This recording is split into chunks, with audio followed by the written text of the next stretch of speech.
sanad jadi qadhi itu ya semuanya seperti yang diceritakan Reza, hakimnya itu bingung. Karena memutuskan ini tanah milik siapa, harta karun. Dulu kamu kira Nabi Sulaiman itu serius ya enggak, beliau itu rileks. Tapi kalau punya keputusan itu jitu, ada dua perempuan. Ya sebut saja dalam tafsir-tafsir misalnya Soghirah sama Gabiroh. Sama punya anak kecil ya, karena masih keluarga anaknya itu mirip. Kemudian anak yang satu itu dimakan serigala. Hilang. Dimakan serigala, terus lapor ke Nabi Dawud. Karena yang meyakinkan itu yang satu, diputuskan ini milik kamu, misalnya milik yang adiknya. Ketika keluar dari situ, ketemu Nabi Sulaiman. Kalau saya hakimnya, maka keputusannya tidak seperti itu. Nabi Sulaiman pas itu umurnya 13 tahun. Akhirnya dipanggil sama Nabi Dawud. Ya sudah, putuskan kamu. Nabi Sulaiman ngambil pedang atau pisau, ya sudah tak bagi dua. Nanti separuhan katanya. Jadi Nabi Sulaiman itu ya suka humor. Masa anak mau dibagi dua nanti separuhan. Terus yang histeris nangis itu yang besar, yang mbaknya. Yang kecil tenang-tenang saja. Akhirnya sama Nabi Sulaiman diputuskan dikasihkan yang nangis histeris. Ditanya sama yang kecil, kenapa kamu putuskan milik mbak saya? Ora ono wong anak apa dipotong kok tenang-tenang wae. Jadi kelihatannya rileks, tapi dari basis ilmu yang luar biasa. Kalau kamu betul merasa sebagai itu anak kamu, pasti kamu histeris. Akhirnya dikasihkan yang besar. Jadi tidak semua nabi itu kalau memutuskan serius. Nabi Sulaiman itu rileks. Ya tapi tentu tidak kayak Gus Rizal, lebih benar gitu. Karena nabi itu lebih benar. Suatu saat ada lagi perempuan cantik itu diperkosa 4 tokoh. Jangan teruskan tokoh agama, nanti sensitif. Tokoh gitu saja. Memang tokoh ini, orang terpandang. Setelah hamil, si 4 orang tersangka ini bilang bahwa yang menghamil itu anjing. Karena zaman itu zaman yang mungkin diktatorial ya. Ya sudah diam gitu saja. Singkat cerita, dilaporkan ke Nabi Dawud. Bahwa ada peristiwa gini-gini, terduga adalah anjing. Nabi Dawud ya tenang saja, enggak ngerespon. Karena biasa ala wali kan tukang husnudzon. Nabi Dawud itu gayanya Nabi, gaya ala wali. Jadi gampang husnudzon. Kalau Nabi Sulaiman enggak. Jadi sistem reskrim itu harus matur nuwun sama Nabi Sulaiman. Orang 4 ini dipanggil. Manggilnya satu-satu. Kamu tahu kalau itu yang merkosa anjing? Ya, tahu saya. Anjingnya warnanya apa? Hitam. Sudah kamu keluar. Keluar tidak dipertemukan sama yang 3. Yang satu dipanggil lagi. Yang merkosa apa? Anjing. Warnanya apa? Merah. Dipisah lagi. Sampai akhirnya 4 orang itu jawabnya warnanya beda-beda. Mungkin ada kebiasaan, mungkin ada yang bilang pink, tapi nggak ada anjing pink. Akhirnya setelah semua dipertemukan bareng-bareng. Kamu tadi bilang apa? Hitam. Kamu tadi bilang apa? Merah. Kamu tadi bilang apa? Berarti padahal kamu semua bersaksi bersama bahwa orang itu Pratita tadi diperkosaan anjing. Tapi ternyata warnanya anjing beda. Terus akhirnya Nabi Sulaiman bilang, anjingnya ya kamu itu. Akhirnya mereka ngaku sebagai apa? Pemerkosa. Makanya dalam masalah Nabi Dawud dan Nabi Sulaiman itu Allah luar biasa mensifatinya. Nabi Dawud punya keramat, punya mukjizat. Kalau beliau baca tasbih, itu gunung dan burung-burung ikut baca apa? Tasbih. Semuanya ikut baca tasbih. Yusabbihna bil asyi wal isyraq wa tayra mahsyurah kulullahu awwab. Tapi orang tuh kalau suka wiridan biasanya intelijensinya itu agak gimana gitu. Enggak usah diterangkan nanti sensitif.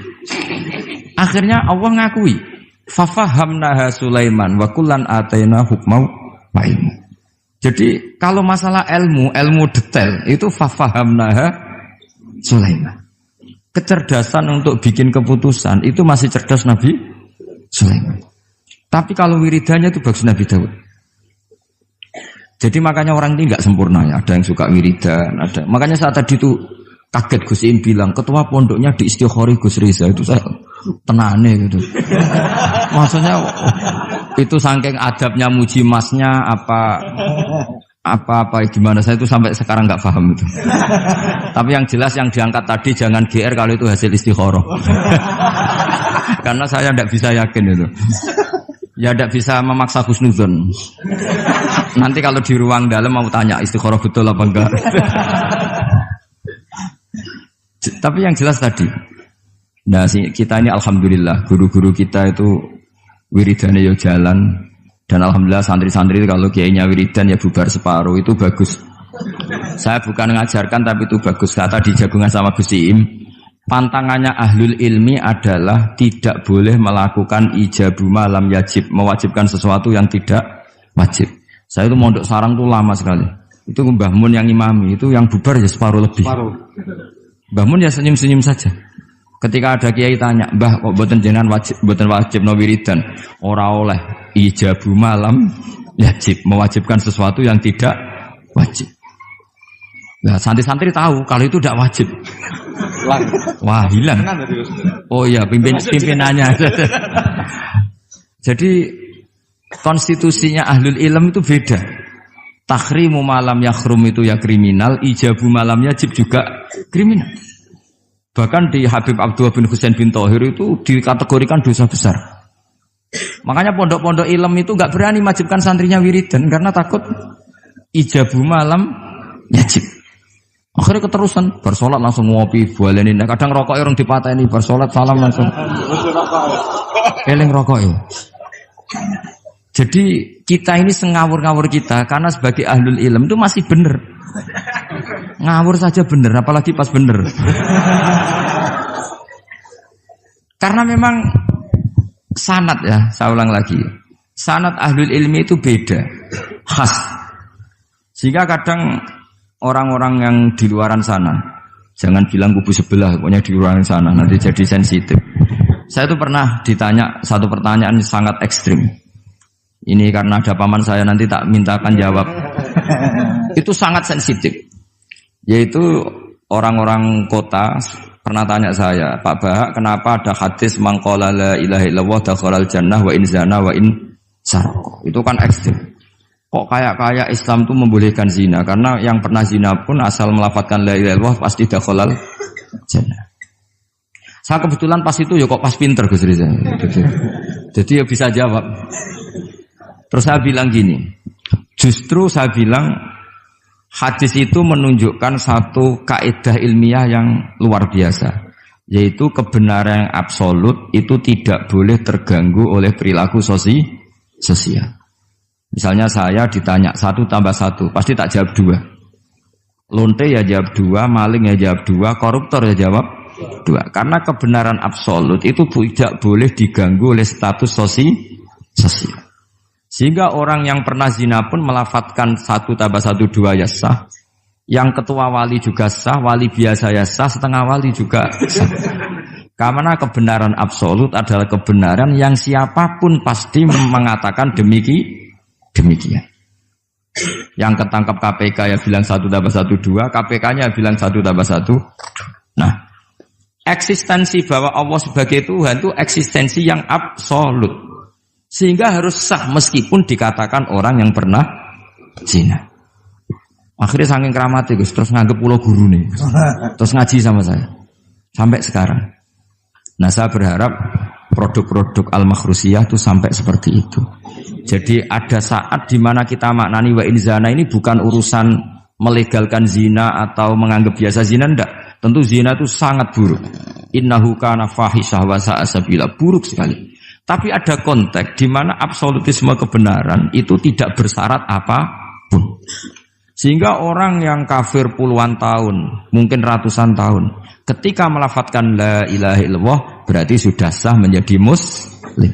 Karena kalimat ini adalah kalimat yang orang kafir dengan kalimat itu menjadi muslim. Sebab itu kita pasti menolak faham takfiri, faham yang mudah mengkafirkan orang lain. Karena logikanya gampang. Wong kalimat ini yang kafir saja menjadi muslim, lagi sing tukang wiridan la ilaha illallah malah dianggap kafir. Iku tahu mikir, tahu ora kan kira-kira seperti itu. Jadi ya sekali-kali saya serius ben pamane bangga ponakane alim.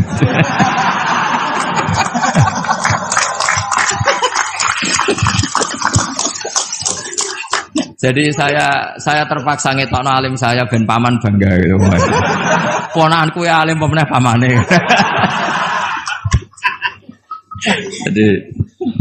Jadi ini rileks ya. Jadi saya mohon sekali pemahaman hadis itu harus komprehensif, harus utuh.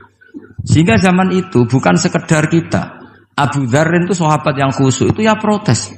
Yang benar ya Rasulullah, masa wa in zana wa in saraq. Diulang lagi. Yang benar ya Rasulullah. Sampai Nabi mengatakan 3 kali. Lama-lama Nabi sampai agak keras nadanya. Ngendikan ala rohmi anfi Abi Dzarrin. Oh dasar wong grumbung kandhani ra ngandel gitu. Karena Abu Dzar itu orang khusyuk. Beliau tidak siap kalau orang yang pernah salah seperti itu kemudian tetap dakhalal jannah atau sah melafadzkan la ilaha illallah.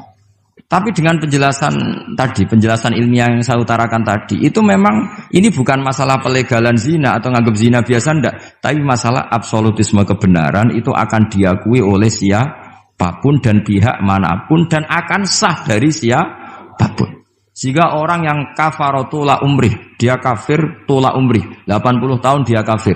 Kemudian pas mau mati melafadzkan la ilaha illallah Muhammadur Rasulullah, tetap sebagai berstatus mukmin. Qul lil ladzina kafaru iyantahu yughfar lahum ma qad salaf. Katakan kepada orang kafir sekali dia menghentikan kekafirannya dengan talaffuz di kalimat syahadah, maka otomatis menjadi muslim. Nah soal nanti masuk surga ya bisa kapan-kapan kan? Allah tidak bilang harus sekarang kan? Ya nunggu kita duluan kira-kira nak bejo itu. Tapi saya berkali-kali ngaji sudah orang Islam tuh yang senang. Kita ini sudah dikasih kunci surga, miftahul jannah la ilaha illallah. Kamu harusnya nggak bisa masuk neraka. Kamu nggak pegang kuncinya kok kamu mau masuk itu gimana? Tapi ada teman saya bilang neraka ora ono pintune Gus langsung mah. Lah kalau kamu pikiran gitu semoga ke situ saya bilang gitu. Jadi makanya kamu yang pede saja. Umumnya orang itu kunci itu rahasia. Ini sudah dikasih tahu sama Kanjeng Nabi, yaitu miftahul jannah la ilaha illallah. Sudah punya kuncinya. Alamatnya juga sudah jelas. Alamatnya itu ya sakho. Karena kalau as-sakhiyu qaribun minallah, qaribun minal jannah. Kalau sampean kepengin tahu alamat neraka, ya bakhil tadi. Itu qaribun minan nar. Jadi kalau kamu tanya alamat neraka di mana Gus? Kalau kamu medit, dikir, ya itu dekat-dekat situ. Itu neraka. Nah saya enggak di dekat-dekat situ, makanya saya enggak tahu neraka di mana saya tahu. Jadi saya mohon sekali, di balik saya sering guyon sama Gus Riza Gusim, kita ini membawa sanad yang berat. Karena di sini ada zuriatnya Kiai Makhrus, ada zuriatnya leluhur saya. Harus zuriatam ba'duha mim. Jangan sampai buyut-buyut kita yang sudah meninggal statusnya rubah karena ulah para cucunya. Kayak yang dialami tadi Yahuda bin Yakub bin Ishak bin Ibrahim. Nah kita tidak pernah tahu Yahuda itu apakah agama, apa marga. Itu masih jadi perdebatan. Karena kalau kamu kritik sebagai agama juga nanti repot karena ada ayat innalladzina amanu walladzina hadu wan nasara wassabiin. Terus man amana billahi wal yaumil akhir. Artinya ada ayat di mana orang-orang iman dan orang-orang hadu. Nah, kalau hadu ini kamu anggap satu faham agama nanti repot. Masa Yahudi kok disejajarkan innalladzina amanu walladzina hadu. Makanya ini jadi perdebatan para ahli tafsir. Makanya ada ahli tafsir maknanya innalladzina amanu walladzina hadu lan wong sing tau Yahudi. Ini balaghah bi'tibari makana. Pakai status dulu. Mau tidak mau secara bahasa memang seperti itu. Misalnya ada preman tobat di tangan Gus Riza mesti bilang, "Gus iki preman sing wis tobat." Jare wis tobat kok diarani preman. Itu namanya bi'tibari makana. Jadi dengan status yang dulu. Iki wong kafir tapi saiki wis Islam. Lho wis Islam kok diarani wong kafir. Ya, ada yang maknani sehingga enggak perlu kamu jadi orang liberal yang menyamakan semua agama terus dalil innalladzina amanu walladzina hadu wan nasara wasabiin man amana. Semua agama itu sama. Buktinya ayat itu sama, pakai wawu ataf. Iku ora tau ngaji tafsir Mbak Gus Riza kira-kira gitu. Kalau sudah ngaji tafsir insyaallah enggak akan seperti itu. Jadi ayat itu ada ilmunya.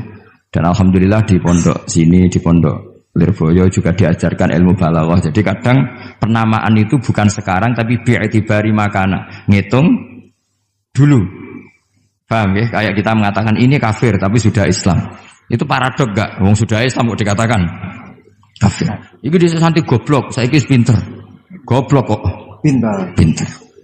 Ya, ngoten mawon Gus, mau karena bingung. Assalamualaikum warahmatullahi wabarakatuh. Waalaikumsalam warahmatullahi wabarakatuh.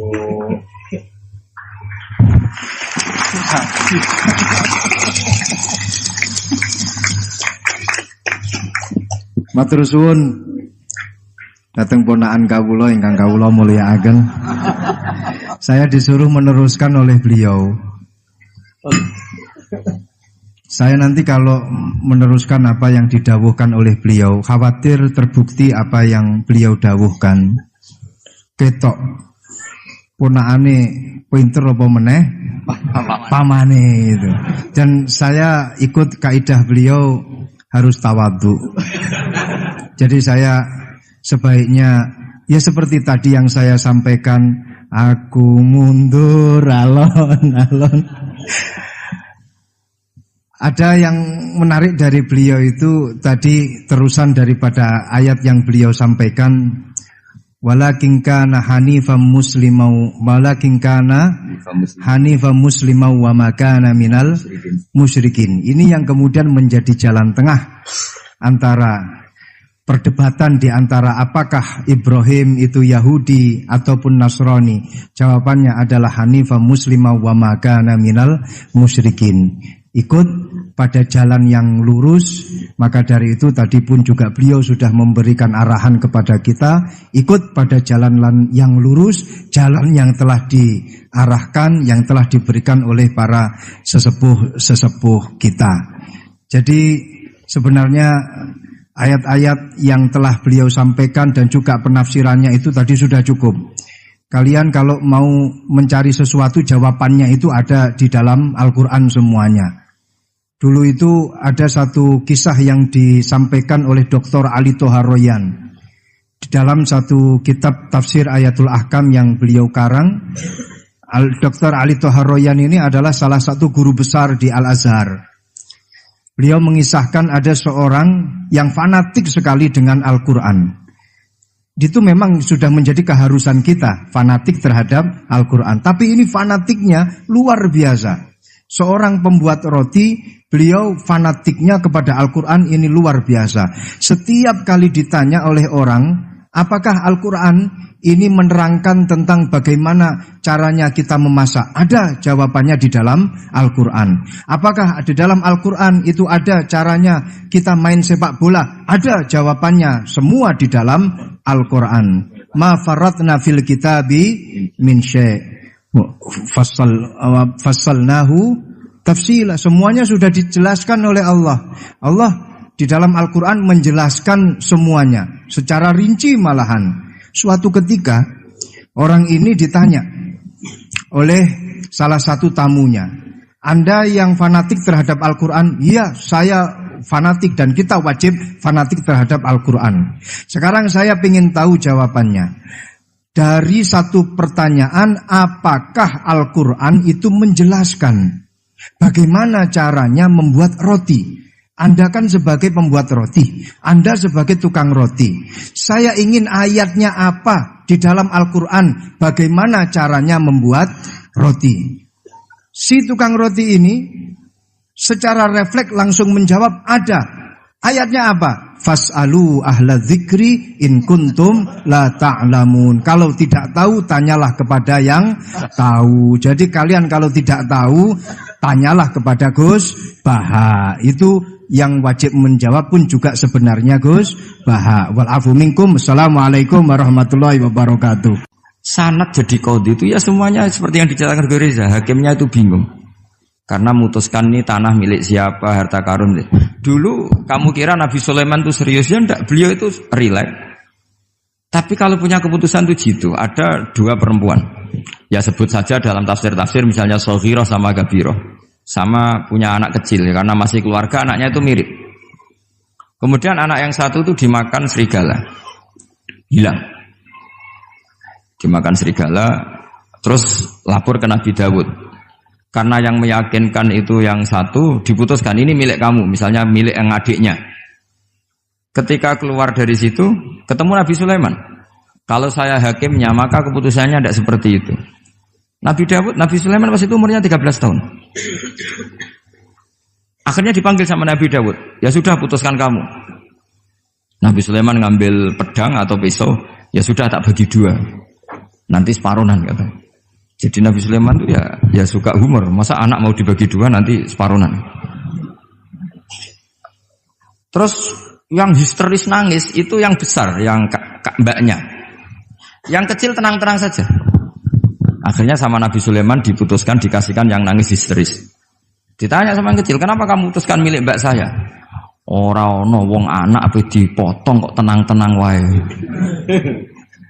Jadi kelihatannya rileks, tapi dari basis ilmu yang luar biasa. Kalau kamu betul merasa sebagai itu anak kamu, pasti kamu histeris. Akhirnya dikasihkan yang besar. Jadi tidak semua nabi itu kalau memutuskan serius, Nabi Sulaiman itu rileks. Ya tapi tentu tidak kayak Gus Rizal, lebih benar gitu kan. Nabi itu lebih benar. Suatu saat ada lagi perempuan cantik itu diperkosa 4 tokoh. Jangan teruskan tokoh agama, nanti sensitif. Tokoh gitu saja. Memang tokoh ini orang terpandang. Setelah hamil, si 4 orang tersangka ini bilang bahwa yang menghamil itu anjing. Karena zaman itu zaman yang mungkin diktatorial ya.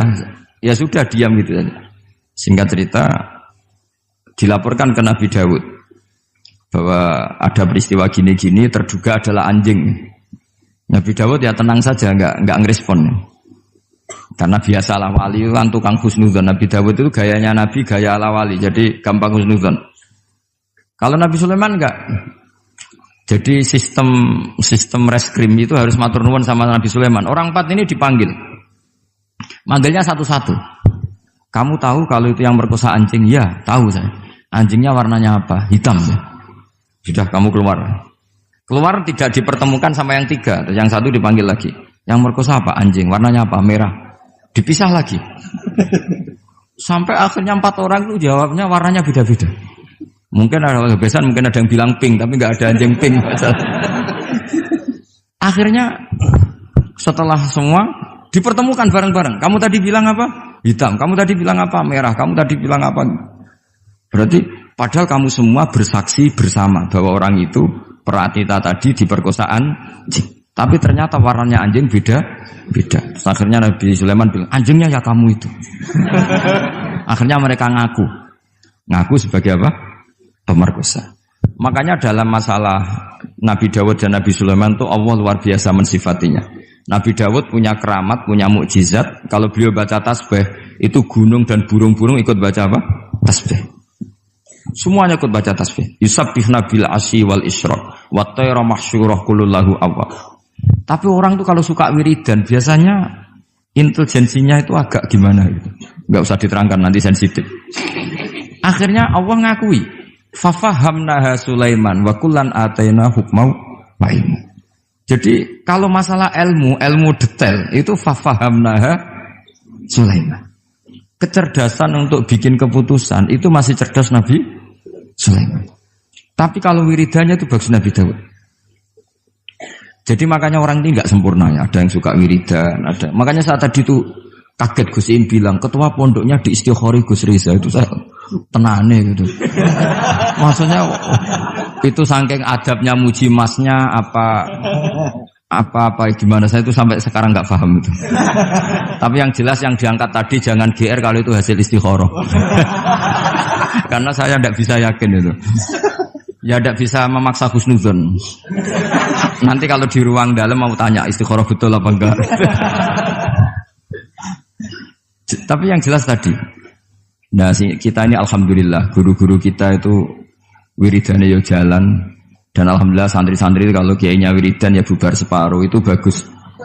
Saya bukan mengajarkan tapi itu bagus. Kata di jagungan sama Gus Im, pantangannya ahlul ilmi adalah tidak boleh melakukan ijabu malam yajib, mewajibkan sesuatu yang tidak wajib. Saya itu mondok sarang tuh lama sekali.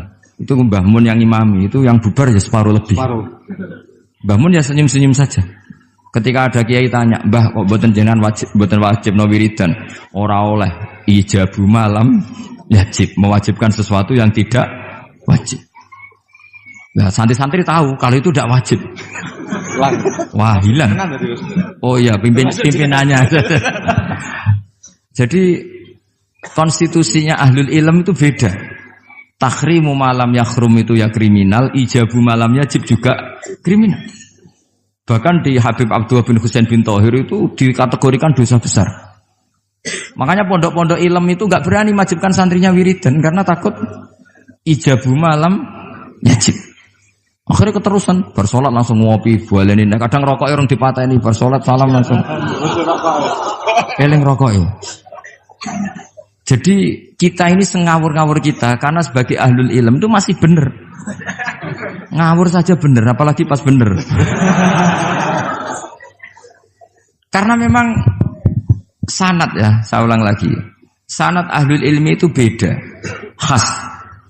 Sehingga kadang orang-orang yang di luaran sana, jangan bilang kubu sebelah, pokoknya di luaran sana, nanti jadi sensitif. Saya itu pernah ditanya satu pertanyaan sangat ekstrim.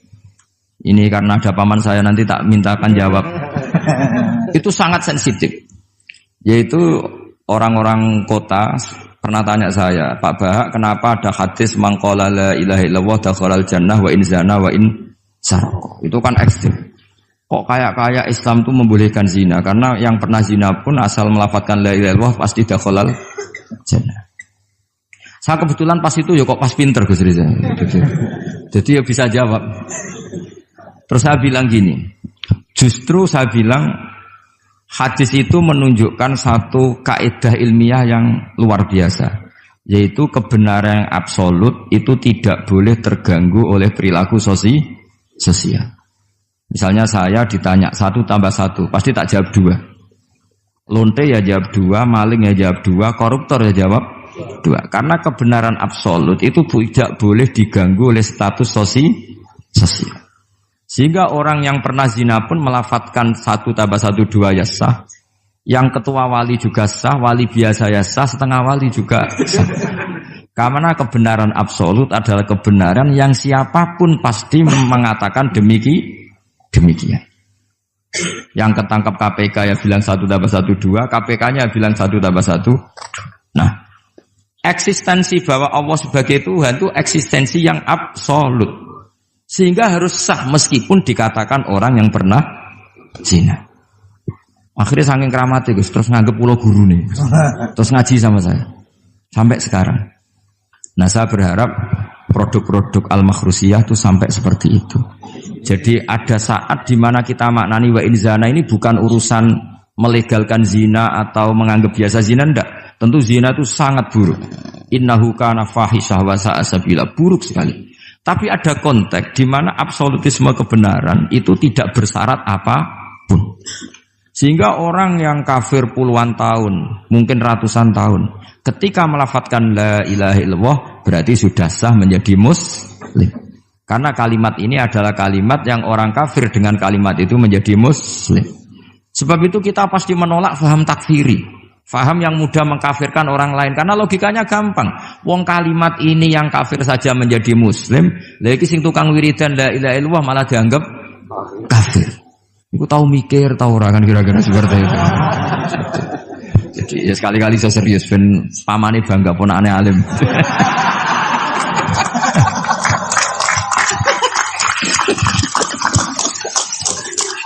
Jadi saya terpaksa ngetokno alim saya ben paman bangga gitu. Ponakanku ya alim pemeneh pamane.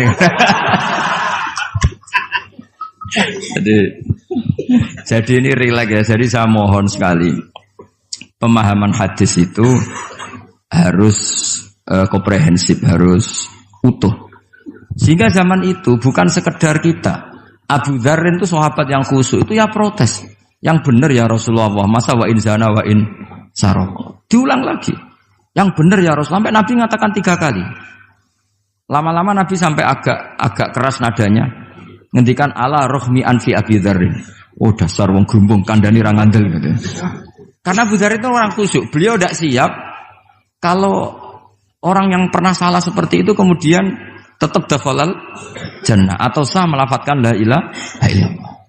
Tapi dengan penjelasan ilmiah yang saya utarakan tadi, itu memang ini bukan masalah pelegalan zina atau nganggap zina biasa, enggak. Tapi masalah absolutisme kebenaran itu akan diakui oleh siapapun dan pihak manapun dan akan sah dari siapapun. Sehingga orang yang kafaratula umrih, dia kafir tula umrih, 80 tahun dia kafir. Kemudian pas mau mati melafadzkan la ilaha illallah Muhammadur Rasulullah, tetap sebagai berstatus mukmin. Qul lil ladzina kafaru iyantahu yughfar lahum ma qad salaf. Katakan kepada orang kafir sekali dia menghentikan kekafirannya, dengan talaffuz di kalimat syahadah maka otomatis menjadi muslim. Nah soal nanti masuk surga ya bisa kapan-kapan kan? Allah tidak bilang harus sekarang kan? Ya nunggu kita duluan kira-kira gitu. Nak bejo itu. Tapi saya berkali-kali ngaji sudah orang Islam tuh yang senang. Kita ini sudah dikasih kunci surga, miftahul jannah la ilaha illallah. Kamu harusnya nggak bisa masuk neraka. Kamu nggak pegang kuncinya kok. Kamu mau masuk itu gimana?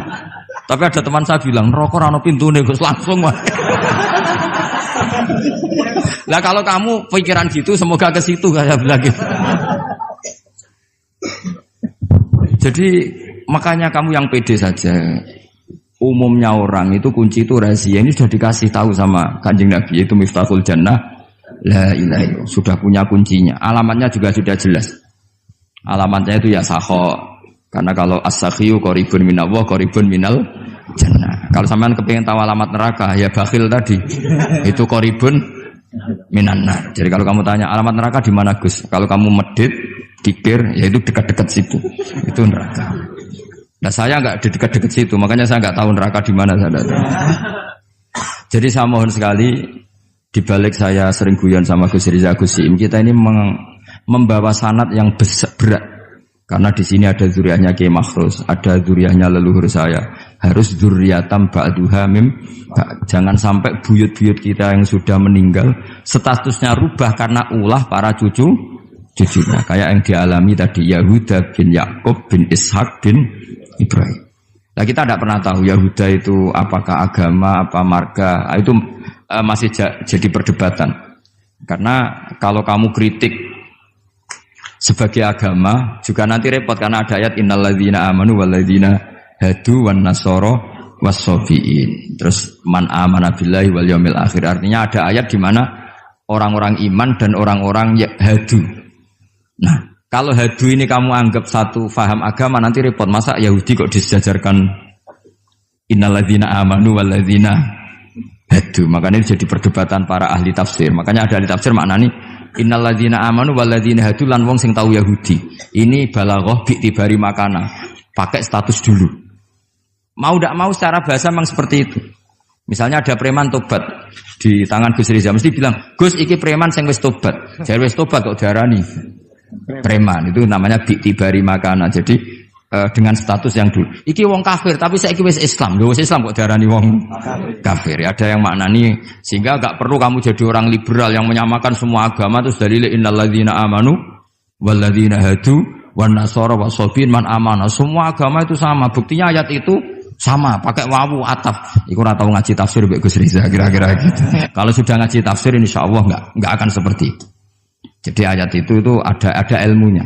Dan alhamdulillah di pondok sini, di pondok Lirboyo juga diajarkan ilmu balaghah. Jadi kadang penamaan itu bukan sekarang tapi bi'tibari makana. Ngitung dulu.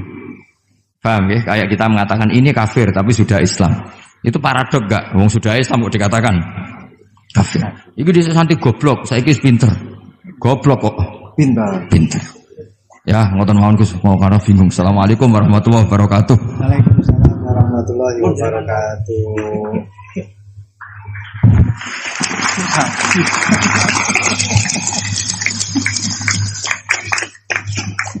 Matur suwun dateng ponakan kawula ingkang kawula mulyakaken. Saya disuruh meneruskan oleh beliau.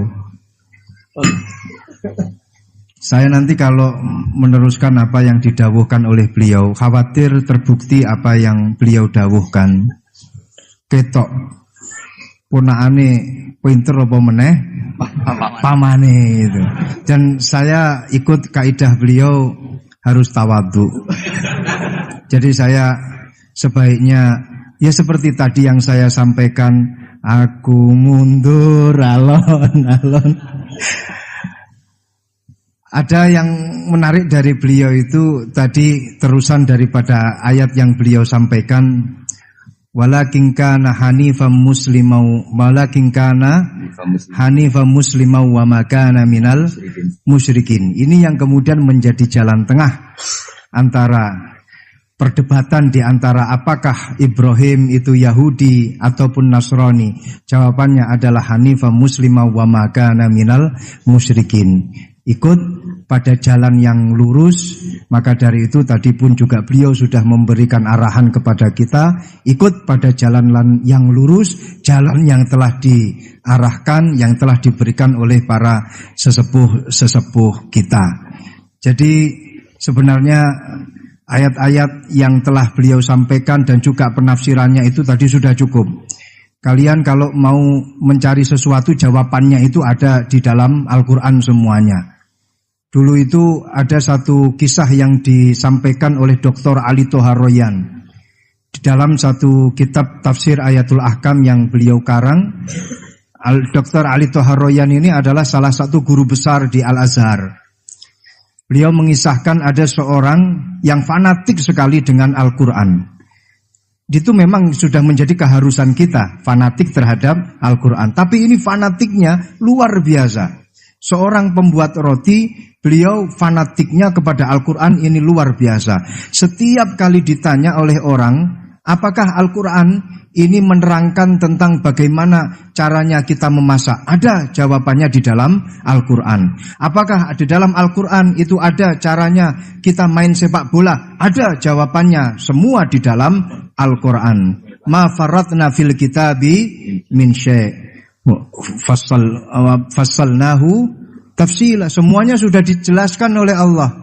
Allah di dalam Al-Quran menjelaskan semuanya secara rinci malahan. Suatu ketika orang ini ditanya oleh salah satu tamunya, Anda yang fanatik terhadap Al-Quran? Iya, saya fanatik dan kita wajib fanatik terhadap Al-Quran. Sekarang saya ingin tahu jawabannya.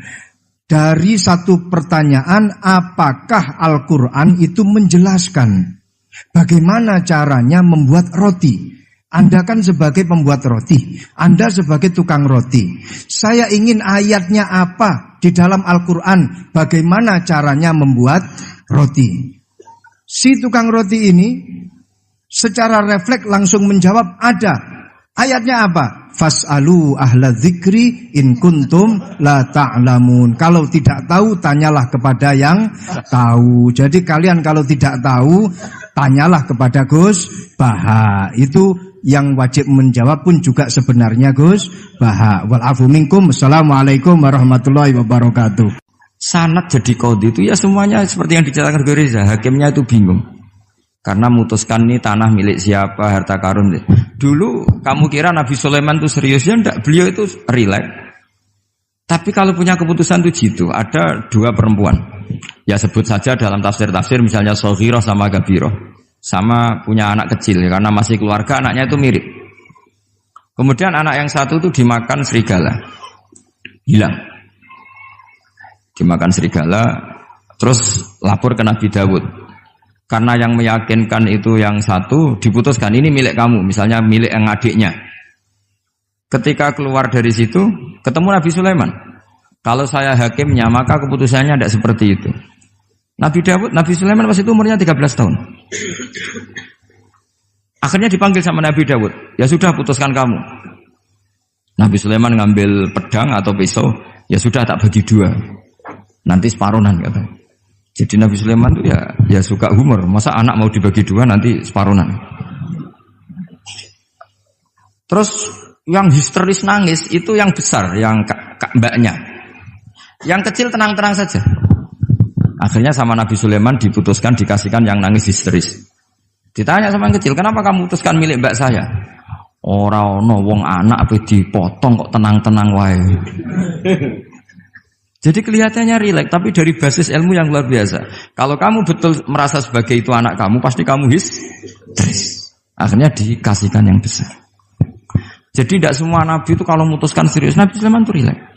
Ya tapi tentu tidak kayak Gus Rizal, lebih benar gitu. Karena nabi itu lebih benar. Suatu saat ada lagi perempuan cantik itu diperkosa 4 tokoh. Jangan teruskan tokoh agama, nanti sensitif. Tokoh gitu saja. Memang tokoh ini, orang terpandang. Setelah hamil, si 4 orang tersangka ini bilang bahwa yang menghamil itu anjing. Karena zaman itu zaman yang mungkin diktatorial ya. Ya sudah, diam gitu saja. Singkat cerita, dilaporkan ke Nabi Dawud bahwa ada peristiwa gini-gini, terduga adalah anjing. Nabi Dawud ya tenang saja, enggak ngerespon. Karena biasalah wali itu kan tukang husnudzon. Nabi Dawud itu gayanya Nabi, gaya ala wali, jadi gampang husnudzon. Kalau Nabi Sulaiman enggak.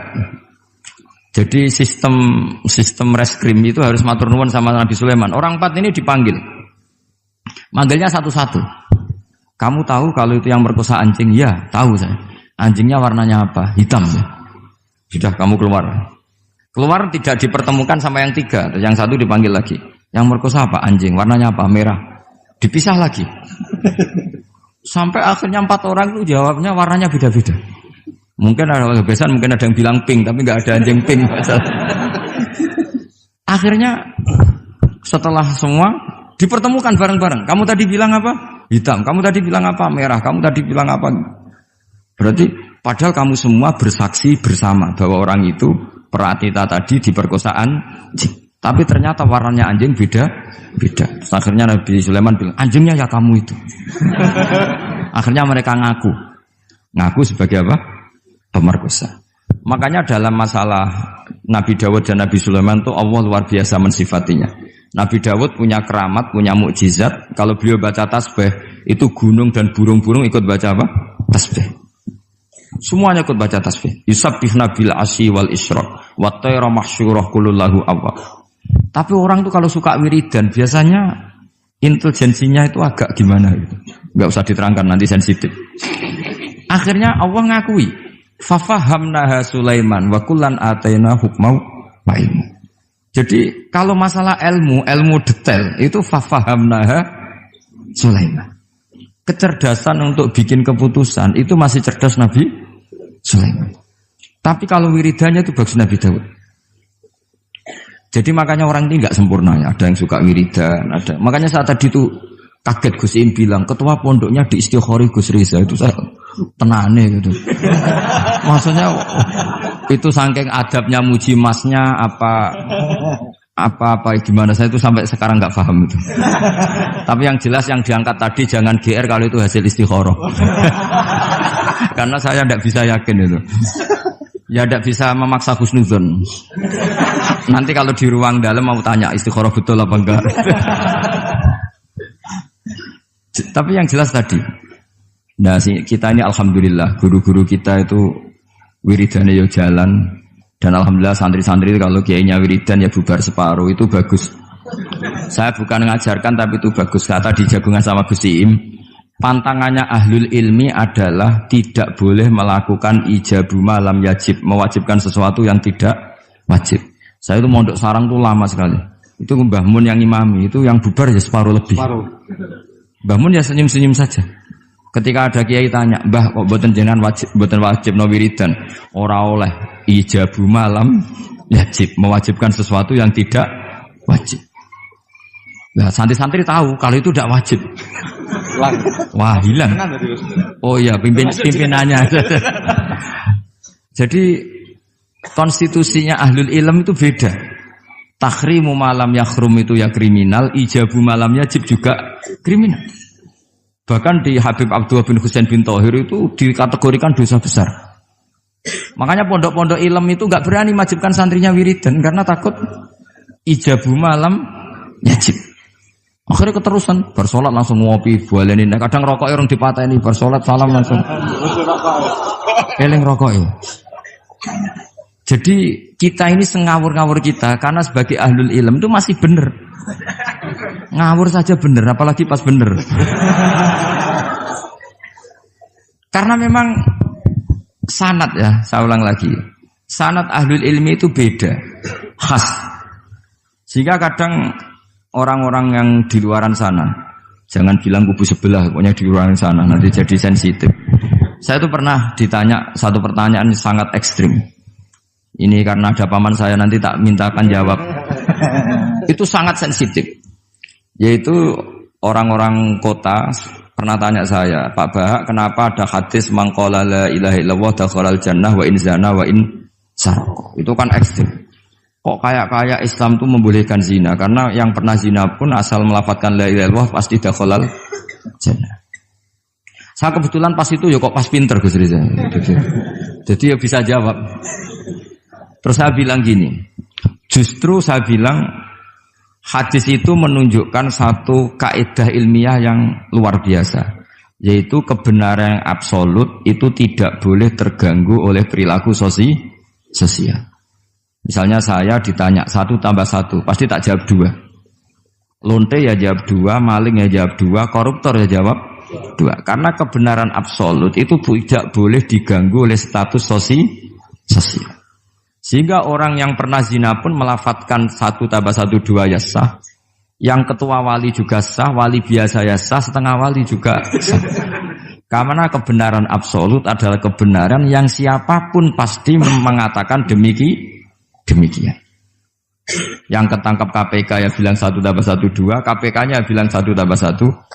Nah, eksistensi bahwa Allah sebagai Tuhan itu eksistensi yang absolut. Sehingga harus sah meskipun dikatakan orang yang pernah zina. Akhirnya saking keramatnya Gus, terus nganggep pulau guru nih, terus ngaji sama saya sampai sekarang. Nah saya berharap produk-produk al-makhrusiyah itu sampai seperti itu. Jadi ada saat di mana kita maknani wa in zina ini bukan urusan melegalkan zina atau menganggap biasa zina, enggak. Tentu zina itu sangat buruk. Innahu kana fahisyah wa sa'a sabila, buruk sekali. Tapi ada konteks di mana absolutisme kebenaran itu tidak bersyarat apapun.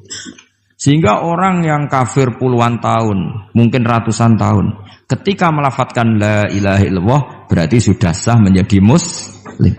Karena kalimat ini adalah kalimat yang orang kafir dengan kalimat itu menjadi muslim. Sebab itu kita pasti menolak faham takfiri. Faham yang mudah mengkafirkan orang lain. Karena logikanya gampang.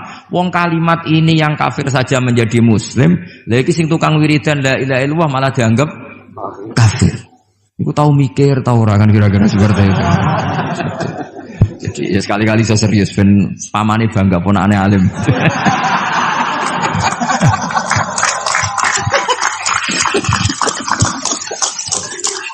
Jadi saya terpaksa ngetokno alim saya ben paman bangga gitu.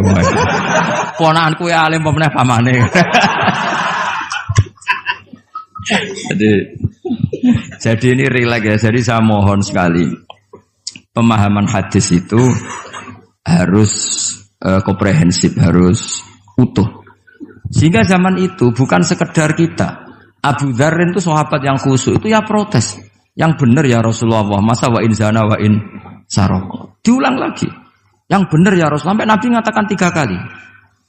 Lama-lama Nabi sampai agak keras nadanya. Ngendikan ala rohmi anfi Abi Dzarrin. Oh dasar wong grumbung kandhani ra ngandel gitu. Karena Abu Dzar itu orang khusyuk. Beliau tidak siap kalau orang yang pernah salah seperti itu kemudian tetap dakhalal jannah atau sah melafadzkan la ilaha illallah. Tapi dengan penjelasan ilmiah yang saya utarakan tadi, itu memang ini bukan masalah pelegalan zina atau nganggap zina biasa, enggak. Tapi masalah absolutisme kebenaran itu akan diakui oleh siapapun dan pihak manapun dan akan sah dari siapapun. Sehingga orang yang kafaro tula umrih, dia kafir tula umrih, 80 tahun dia kafir. Kemudian pas mau mati melafadzkan la ilaha illallah Muhammadur Rasulullah, tetap sebagai berstatus mukmin. Qul lil ladzina kafaru iyantahu yughfar lahum ma qad salaf. Katakan kepada orang kafir sekali dia menghentikan kekafirannya dengan talaffuz di kalimat syahadah maka otomatis menjadi muslim. Nah soal nanti masuk surga ya bisa kapan-kapan kan? Allah tidak bilang harus sekarang kan? Ya nunggu kita duluan kira-kira. Nak bejo itu. Tapi saya berkali-kali ngaji sudah orang Islam tuh yang senang. Kita ini sudah dikasih kunci surga, miftahul jannah la ilaha illallah. Kamu harusnya enggak bisa masuk neraka. Enggak pegang kuncinya kok kamu mau masuk itu gimana? Tapi ada teman saya bilang, "Neraka ora ono pintune, Gus, langsung wae." Lah kalau kamu pikiran gitu semoga ke situ kayak bilang gitu. Jadi makanya kamu yang pede saja. Umumnya orang itu kunci itu rahasia. Ini sudah dikasih tahu sama Kanjeng Nabi, yaitu miftahul jannah la ilaha illallah. Sudah punya kuncinya. Alamatnya juga sudah jelas. Alamatnya itu ya sakho. Karena kalau as-sakhiyu qaribun minallah, qaribun minal jannah. Kalau sampean kepengin tahu alamat neraka, ya bakhil tadi. Itu qaribun minannar. Jadi kalau kamu tanya alamat neraka di mana Gus? Kalau kamu medit, pikir, ya itu dekat-dekat situ. Itu neraka. Nah saya nggak di dekat-dekat situ, makanya saya nggak tahu neraka di mana saya tahu. Jadi saya mohon sekali, di balik saya sering guyon sama Gus Riza Gus Im, kita ini membawa sanad yang berat. Karena di sini ada zuriatnya Kiai Makhrus, ada zuriatnya leluhur saya. Harus zuriatam ba'duha mim. Jangan sampai buyut-buyut kita yang sudah meninggal statusnya rubah karena ulah para cucunya. Kayak yang dialami tadi Yahuda bin Yakub bin Ishak bin Ibrahim. Nah kita tidak pernah tahu Yahuda itu apakah agama, apa marga. Itu masih jadi perdebatan. Karena kalau kamu kritik sebagai agama juga nanti repot karena ada ayat innalladzina amanu walladzina hadu wan nasara wassabiin. Terus man amana billahi wal yaumil akhir. Artinya ada ayat di mana orang-orang iman dan orang-orang hadu. Nah, kalau hadu ini kamu anggap satu faham agama nanti repot. Masa Yahudi kok disejajarkan innalladzina amanu walladzina hadu. Makanya ini jadi perdebatan para ahli tafsir. Makanya ada ahli tafsir maknani innalladzina amanu walladzina hadu lan wong sing tau Yahudi. Ini balaghah bi'tibari makana. Pakai status dulu. Mau tidak mau secara bahasa memang seperti itu. Misalnya ada preman tobat di tangan Gus Riza mesti bilang, "Gus iki preman sing wis tobat." Jare wis tobat kok diarani preman. Itu namanya bi'tibari makana. Jadi dengan status yang dulu. Iki wong kafir tapi saiki wis Islam. Lho wis Islam kok diarani wong kafir. Ada yang maknani sehingga enggak perlu kamu jadi orang liberal yang menyamakan semua agama terus dalile innalladzina amanu walladzina hadu wan nasara wasabiin man amana. Semua agama itu sama. Buktinya ayat itu sama, pakai wawu ataf. Iku ora tau ngaji tafsir mbek Gus Riza kira-kira gitu. Kalau sudah ngaji tafsir insyaallah enggak akan seperti itu. Jadi ayat itu ada ilmunya. Dan alhamdulillah di pondok sini, di pondok Lirboyo juga diajarkan ilmu balaghah. Jadi kadang penamaan itu bukan sekarang tapi bi'tibari makana. Ngitung dulu. Paham ya? Kayak kita mengatakan ini kafir tapi sudah Islam. Itu paradok enggak? Wong sudah Islam kok dikatakan kafir. Iku dhisik santi goblok, saiki wis pinter. Goblok kok pinter. Ya, ngoten mawon Gus, mau karena bingung. Assalamualaikum warahmatullahi wabarakatuh. Waalaikumsalam warahmatullahi wabarakatuh.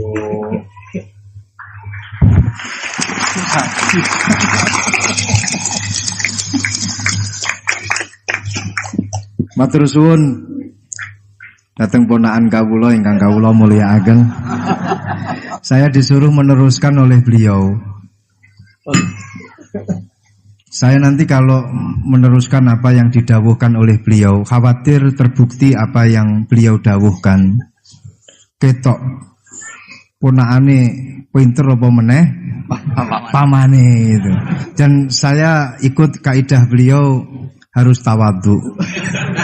Jadi saya sebaiknya ya seperti tadi yang saya sampaikan, aku mundur alon-alon.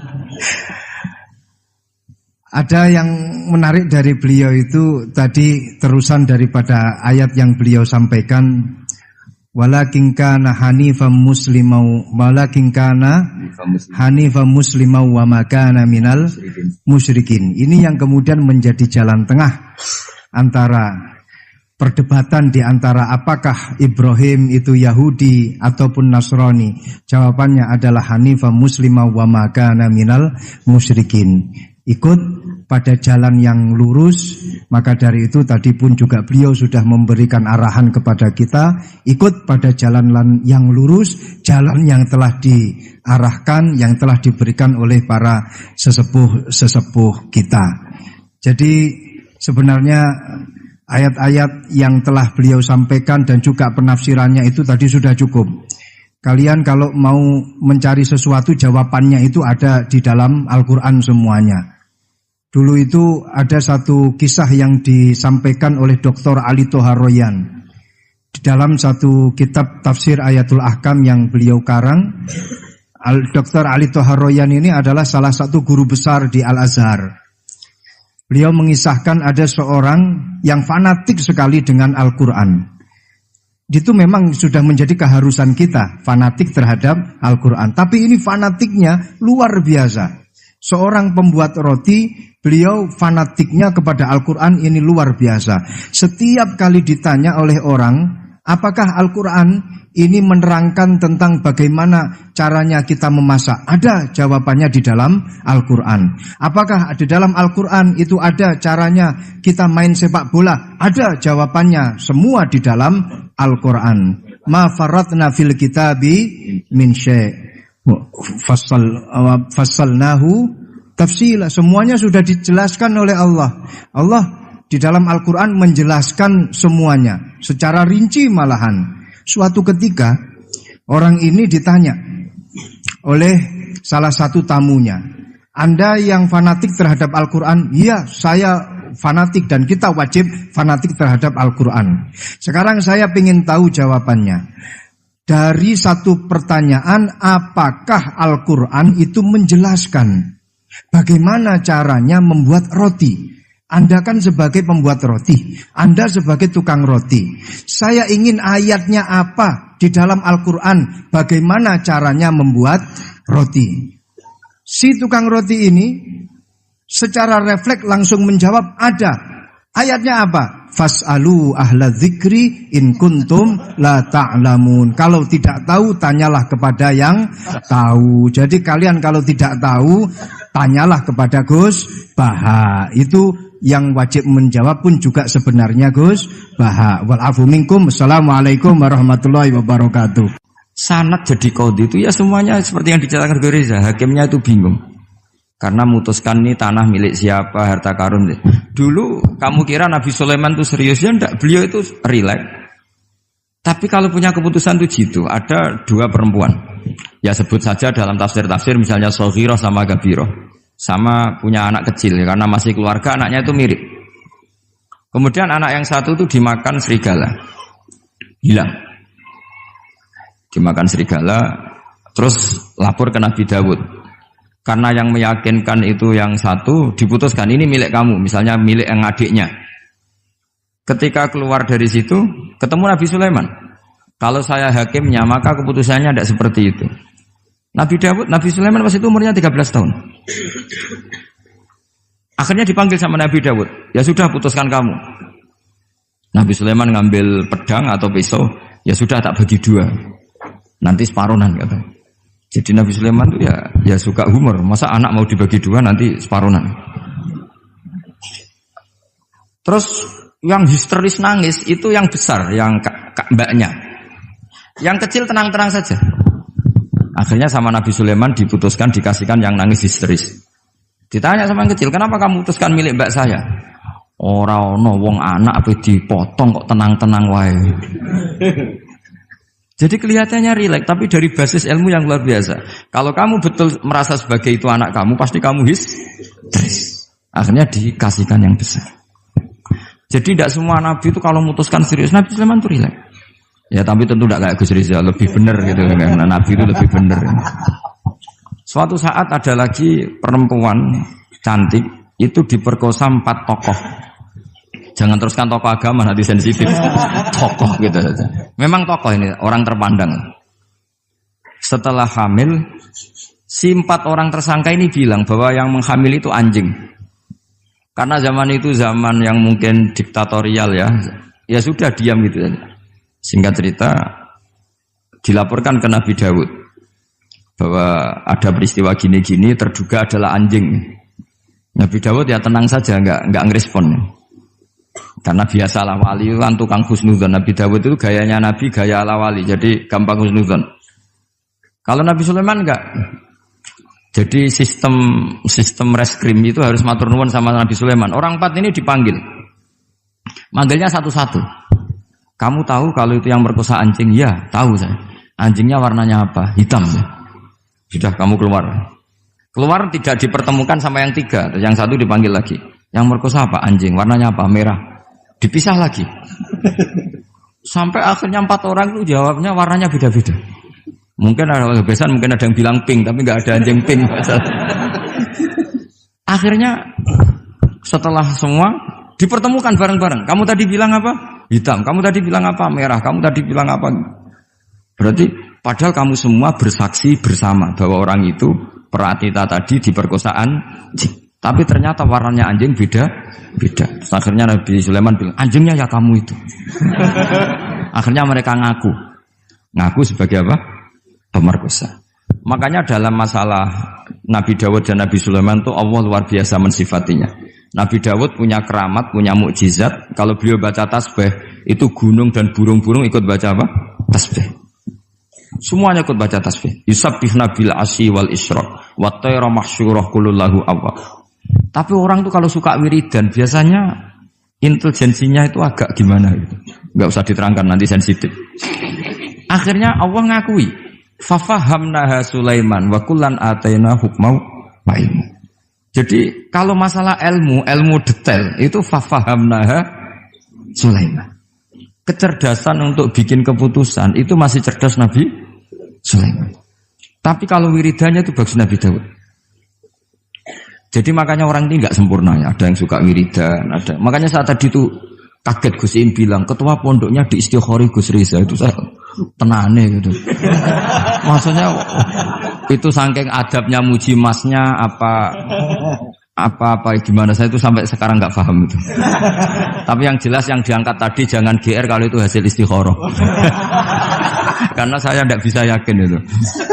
Ya tidak bisa memaksa husnuzon. Nanti kalau di ruang dalam mau tanya istikharah betul apa enggak. Tapi yang jelas tadi.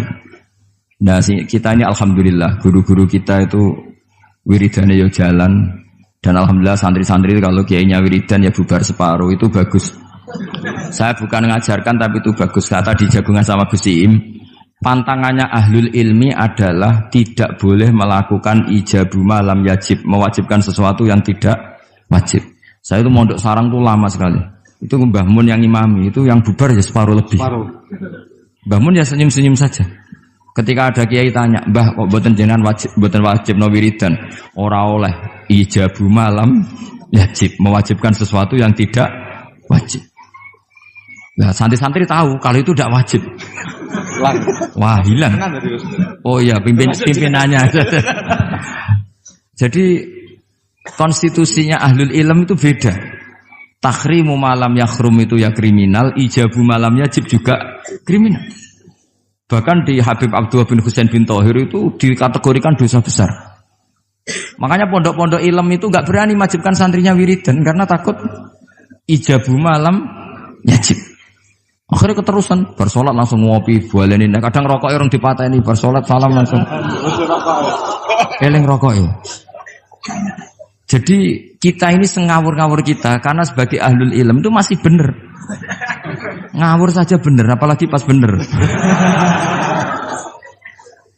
Karena memang sanad ya, saya ulang lagi. Sanad ahlul ilmi itu beda, khas. Sehingga kadang orang-orang yang di luaran sana, jangan bilang kubu sebelah, pokoknya di luaran sana, nanti jadi sensitif. Saya itu pernah ditanya satu pertanyaan sangat ekstrim. Ini karena ada paman saya nanti tak mintakan jawab. Itu sangat sensitif. Yaitu orang-orang kota pernah tanya saya, Pak Bahak, kenapa ada hadis mangqala la ilaha illallah dakhalal jannah wa in zana wa in sarqa. Itu kan ekstrim. Kok kayak Islam itu membolehkan zina? Karena yang pernah zina pun asal melafadzkan la ilaha illallah pasti dakhalal jannah. Saya kebetulan pas itu ya kok pas pinter Gus Riza.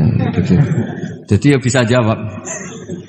Terus saya bilang gini, justru saya bilang hadis itu menunjukkan satu kaidah ilmiah yang luar biasa, yaitu kebenaran yang absolut itu tidak boleh terganggu oleh perilaku sosial.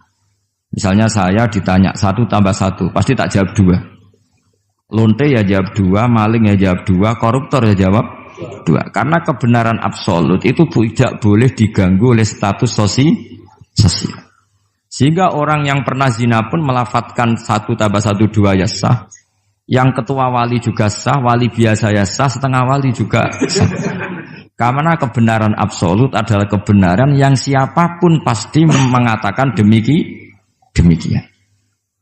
Yang ketangkap KPK ya bilang 1 tambah 1 2, KPK-nya bilang 1 tambah 1. Nah, eksistensi bahwa Allah sebagai Tuhan itu eksistensi yang absolut. Sehingga harus sah meskipun dikatakan orang yang pernah zina. Akhirnya saking keramatnya Gus, terus nganggep pulau guru nih. Terus ngaji sama saya. Sampai sekarang. Nah, saya berharap produk-produk al-makhrusiyah itu sampai seperti itu. Jadi ada saat di mana kita maknani wa in zana ini bukan urusan melegalkan zina atau menganggap biasa zina, enggak. Tentu zina itu sangat buruk. Innahu kana fahisyah wa sa'a sabila, buruk sekali. Tapi ada konteks di mana absolutisme kebenaran itu tidak bersyarat apapun. Sehingga orang yang kafir puluhan tahun, mungkin ratusan tahun, ketika melafadzkan la ilaha illallah berarti sudah sah menjadi muslim. Karena kalimat ini adalah kalimat yang orang kafir dengan kalimat itu menjadi muslim. Sebab itu kita pasti menolak faham takfiri. Faham yang mudah mengkafirkan orang lain. Karena logikanya gampang. Wong kalimat ini yang kafir saja menjadi muslim. Lagi sing tukang wiridan la ilaha illallah malah dianggap kafir. Iku tahu mikir, tahu orang kan kira-kira seperti itu. Jadi ya sekali-kali saya serius. Ben pamane bangga ponakane alim.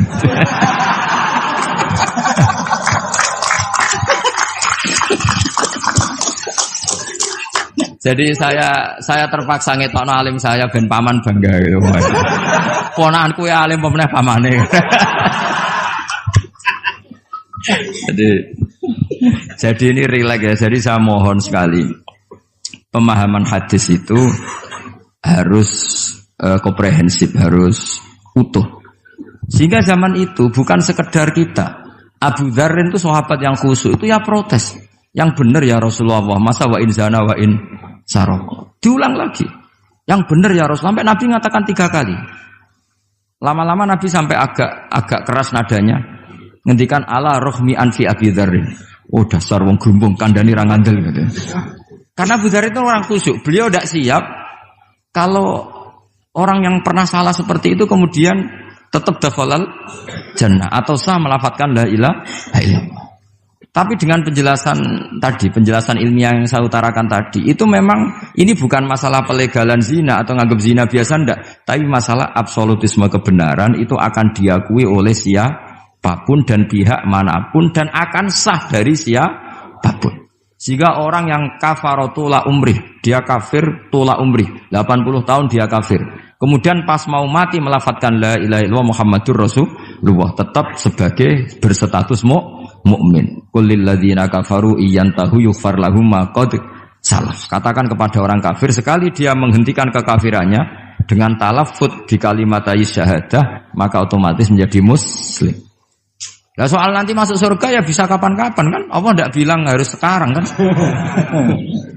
Ya nunggu kita duluan kira-kira. Nak bejo itu. Tapi saya berkali-kali ngaji sudah orang Islam tuh yang senang. Kita ini sudah dikasih kunci surga, miftahul jannah la ilaha illallah. Kamu harusnya nggak bisa masuk neraka. Kamu nggak pegang kuncinya, kok kamu mau masuk itu gimana? Tapi ada teman saya bilang, neraka ora ono pintune Gus, langsung wae. Lah kalau kamu pikiran gitu semoga ke situ saya bilang gitu. Jadi makanya kamu yang pede saja.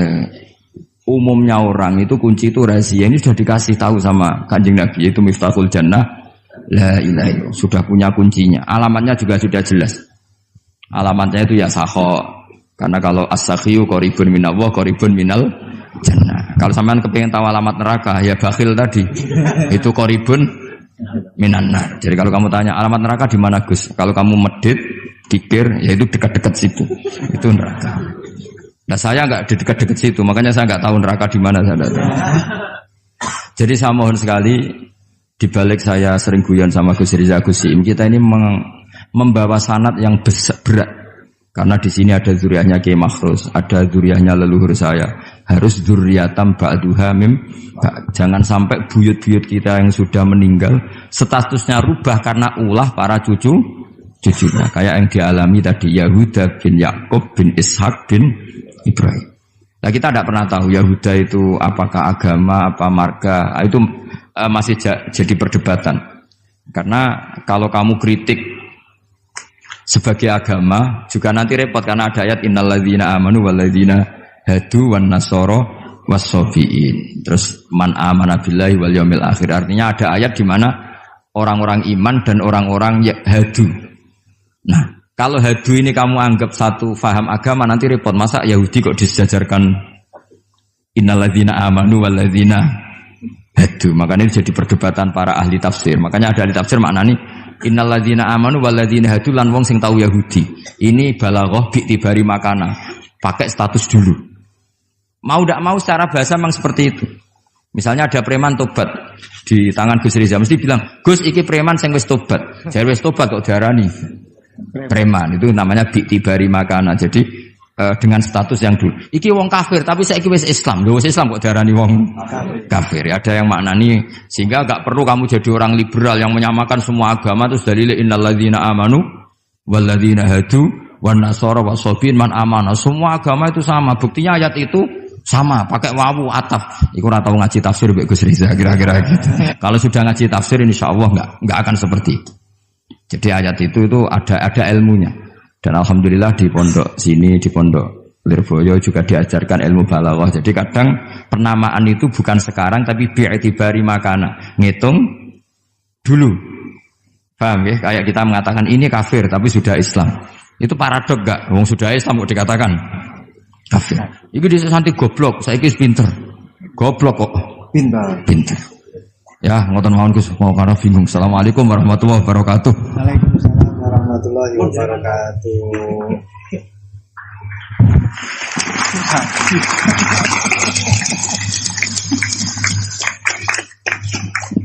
Matur suwun dateng ponakan kawula ingkang kawula mulyakaken. Saya disuruh meneruskan oleh beliau. Saya nanti kalau meneruskan apa yang didawuhkan oleh beliau, khawatir terbukti apa yang beliau dawuhkan. Ketok ponakane pinter apa meneh pamane itu. Dan saya ikut kaidah beliau harus tawadhu. Jadi saya sebaiknya ya seperti tadi yang saya sampaikan, aku mundur alon-alon. Ada yang menarik dari beliau itu tadi terusan daripada ayat yang beliau sampaikan, walakin kana hanifan muslimau wa ma kana minal musyrikin. Ini yang kemudian menjadi jalan tengah antara perdebatan di antara apakah Ibrahim itu Yahudi ataupun Nasrani. Jawabannya adalah hanifan muslimau wa ma kana minal musyrikin. Ikut pada jalan yang lurus. Maka dari itu tadi pun juga beliau sudah memberikan arahan kepada kita, ikut pada jalan yang lurus, jalan yang telah diarahkan, yang telah diberikan oleh para sesepuh kita. Jadi sebenarnya ayat-ayat yang telah beliau sampaikan dan juga penafsirannya itu tadi sudah cukup. Kalian kalau mau mencari sesuatu, jawabannya itu ada di dalam Al-Quran semuanya. Dulu itu ada satu kisah yang disampaikan oleh Dr. Ali Toharoyan. Di dalam satu kitab tafsir Ayatul Ahkam yang beliau karang, Dr. Ali Toharoyan ini adalah salah satu guru besar di Al-Azhar. Beliau mengisahkan ada seorang yang fanatik sekali dengan Al-Quran. Itu memang sudah menjadi keharusan kita, fanatik terhadap Al-Quran. Tapi ini fanatiknya luar biasa. Seorang pembuat roti, beliau fanatiknya kepada Al-Quran ini luar biasa. Setiap kali ditanya oleh orang, apakah Al-Quran ini menerangkan tentang bagaimana caranya kita memasak? Ada jawabannya di dalam Al-Quran. Apakah di dalam Al-Quran itu ada caranya kita main sepak bola? Ada jawabannya, semua di dalam Al-Quran. Ma faratna fil kitabi min syai'. Fassalnahu tafsila. Semuanya sudah dijelaskan oleh Allah. Allah di dalam Al-Quran menjelaskan semuanya secara rinci malahan. Suatu ketika orang ini ditanya oleh salah satu tamunya, Anda yang fanatik terhadap Al-Quran? Iya, saya fanatik dan kita wajib fanatik terhadap Al-Quran. Sekarang saya ingin tahu jawabannya. Dari satu pertanyaan, apakah Al-Quran itu menjelaskan bagaimana caranya membuat roti? Anda kan sebagai pembuat roti, Anda sebagai tukang roti. Saya ingin ayatnya apa di dalam Al-Quran, bagaimana caranya membuat roti. Si tukang roti ini secara refleks langsung menjawab, ada. Ayatnya apa? Fas'alu ahla dzikri in kuntum la ta'lamun. Kalau tidak tahu, tanyalah kepada yang tahu. Jadi kalian kalau tidak tahu, tanyalah kepada Gus Baha. Itu yang wajib menjawab pun juga sebenarnya Gus Baha. Wal afu minkum. Assalamualaikum warahmatullahi wabarakatuh. Sana